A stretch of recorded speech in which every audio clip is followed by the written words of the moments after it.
guys, it's Kara here again. I actually wanted to make another video today because in my first video that I made today, the one about my appointment with my new specialist, I didn't explain something very well, just one of the parts of like the realm of chronic pain syndromes. And that was I thought it was important because it was one of the main ones that he said could be part of what's affecting me.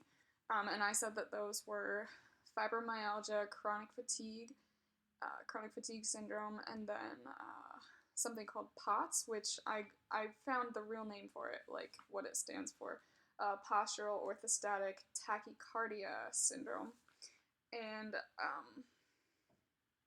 actually, the side of it that was POTS that I was talking about with like the hypermobility, it's actually a combination of POTS and EDS, and EDS is something called Ehlers-Danlos syndrome, and that's a completely different condition, but 6 out of 10 EDS patients also have POTS, and 30% of POTS patients also have EDS, so it's like whichever one was diagnosed second.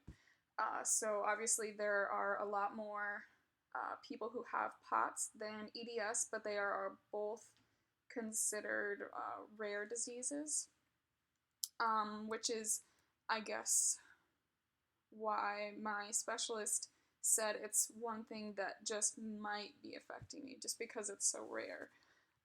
And that's actually kind of funny. I have a friend who has the same thing as me, like she doesn't really know what she has. I mean, she's gone and had some testing done, but I don't really know if it turned out to be like for sure or anything. And she actually, like with me, when I went through and I thought for so long that I had chronic fatigue syndrome, she went through thinking that she had POTS and EDS, and yeah, I was saying that that's kind of weird because POTS is so rare, but I actually have 2 people in my family who have POTS. It's distant family.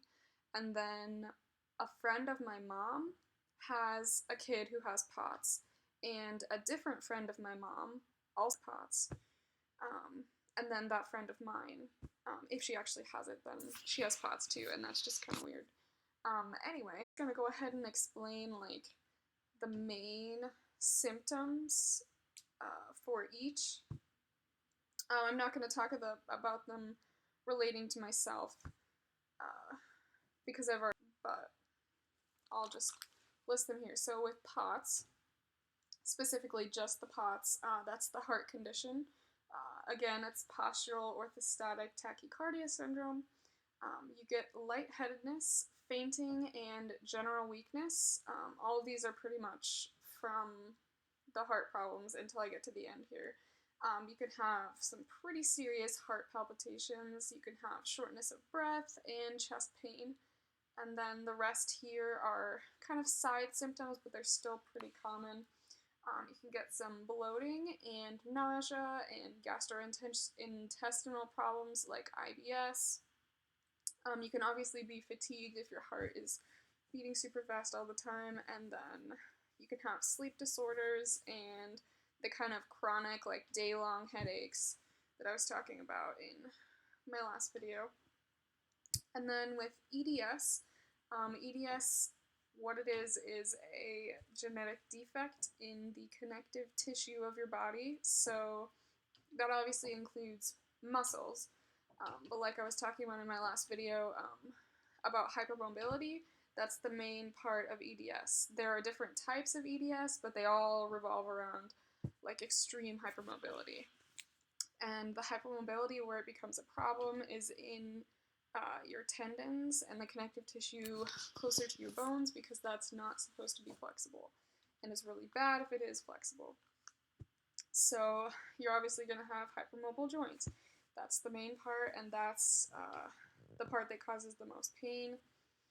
You can also have stretchy skin because your skin is also a connective tissue. and your skin is really fragile and you heal really slowly. That's actually a symptom that I forgot to mention to either of my doctors because I didn't think it really mattered, but I actually have a pretty big problem with healing really slow. Like, if I get a new piercing, it'll take like 2 years to actually heal before I can actually like change my jewelry, or like I have a cat and I have all these little cuts on my skin on my hand, and they take forever to heal and they scar a lot of the time. I'll keep going with what I was talking about though. You bruise really easily, you can have a lot of muscle pain and muscle fatigue, and then you can have some problems in your heart as well because your heart is made up of tissue that, you know, the connective tissue problem. So that is just explaining that a little bit more. I'm going to be done with this video. I will see you guys around.